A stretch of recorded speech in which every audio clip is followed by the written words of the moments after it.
இது ஒரு அழகான கிராமம். அமைதியும் சிரிப்பும் கலந்த வாழ்க்கை.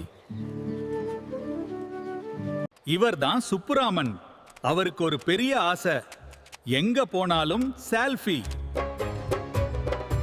சாமியுடன் ஒரு செல்ஃபி போடணும். ஏன் சுப்புராமா சாமியையும் டிஸ்டர்ப் பண்றியா?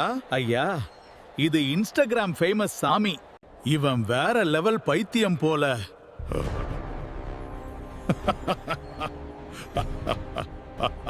இந்த மாடு கூட ஒரு செல்ஃபி எடுத்தா வைரல் ஆகிடும்.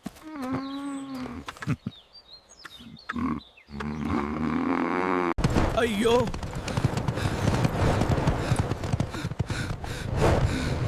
செல்ஃபி ராங் ஆயிடுச்சு. ஒரு குரூப் செல்ஃபி, இன்னொரு செல்ஃபி, இன்னொரு செல்ஃபி, இன்னும் ஒரு செல்ஃபி.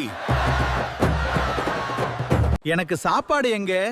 நீ செல்ஃபி எடுக்க பிஸி. சாப்பாடு டைம் போயிடுச்சு. அதுக்கப்புறம் சுப்புராமன் புரிஞ்சுக்கிட்டார். முதலில் வாழ்க்கையை அனுபவிக்கணும், அப்புறம் தான் படம் எடுக்கணும்.